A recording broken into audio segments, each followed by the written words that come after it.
I grew up, like I was one of those people who always had a hard time fitting in, and I feel like I may have had more challenges than some because my parents got lost.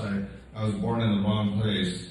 I should have been in Seoul, but I ended up in Houston, Texas. And it was worse yet. Are you from Houston? I am. Oh my God, Doug. Doug is from Houston too.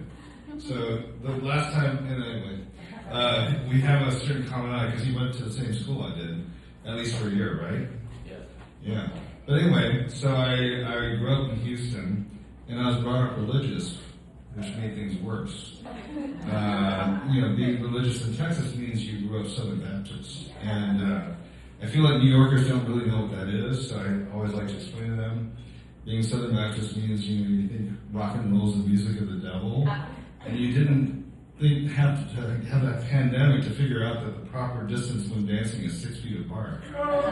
But, I had these traumatic memories of childhood being Korean growing up there, and sometimes I'd be like, I'm not sure I trust my memories. Was it really that bad? But then I got a one-word confirmation because I had to get my birth certificate for a visa application. So I got this email from the state of Texas, and here's my PDF of my birth certificate.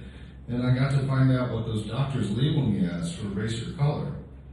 They just, I thought maybe they'd put something like Oriental, which is a little outdated and offensive, but no, they just put the word yellow. So I was like, yeah, that really happened. But I feel like I got off easy because then, I feel like today, Trent would just call me a chink, so, But, I love white people. I really do, but I especially love my white people. And you may be like, well, who's he talking about? And of course I'm talking about Koreans who think they're white. So I have my brother. He drives a Ford pickup truck. He married a white woman. She already had a 12-year-old kid from somewhere else. They have 2 kids, now they're divorced.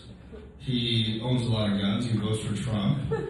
He thinks people who are woke are like, people from Satan. So basically he's this racist, misogynist Southerner, but he just happens to be ethnically Korean. And then, you take my mom, and I really try to avoid getting into conflict with her, but I had to ask her, Mom, why do you keep voting for Trump? You know what she told me? She said, because I feel like he's fighting for me. And I'm like, how do I explain to her, this little 80-year-old woman, 5 feet tall, lives in Oklahoma, that as far as she's concerned, MAGA just means make Asians go away. But anyway, it's interesting, like this current moment, like Korean culture is so popular. You have K-pop, you have K-drama, and I feel like people are reaching out to me. Like I had a Jewish friend say, I know what your culture's like because my dad was really tough on me too. He only gave me 3 options. He said you could be a doctor, a lawyer, or a failure. And I'm like shaking my head like, dude, you have no idea. You have so many options. If you were Korean, you only have one option, which was to be a doctor. If your dad starts talking about lawyers, it's only because he thinks you're too stupid to be a doctor. So he's like, let's give him another option. And then my friend's like, well, what was the third option then? I said, there's no third option. You're just not his son anymore. Anyway, but I've also been thinking about whether it's really racist that white people think all Asians look alike. Bear with me for a second, because I had this experience. I play violin, and so I was assigned to perform at a concert with this long-haired Korean violinist. So I'm like, okay. And then I ended up going to a chamber reading party, where you just play music.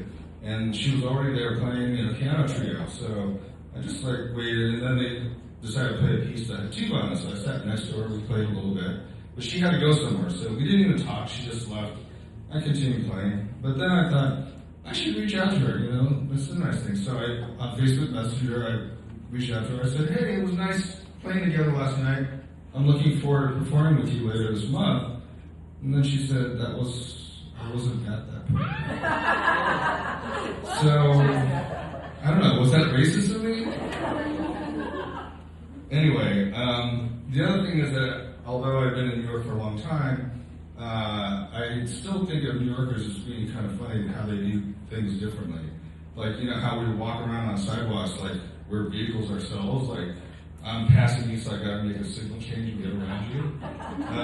But I also am old enough now that I have the pleasure of adult children who can't stand my style choices. Like the fact that I wear this necklace. And they're like, Dad, what's up with that? But a lot of people ask me this, and so I had to come up with a story. So I just tell people, this is the center of my soul. And people look at me like, I don't think he's really serious, but I don't want to be called racist because I don't know his religion or something. But then I say, no, it's not really for that. But then when I show it to them, they never believe me. That's it.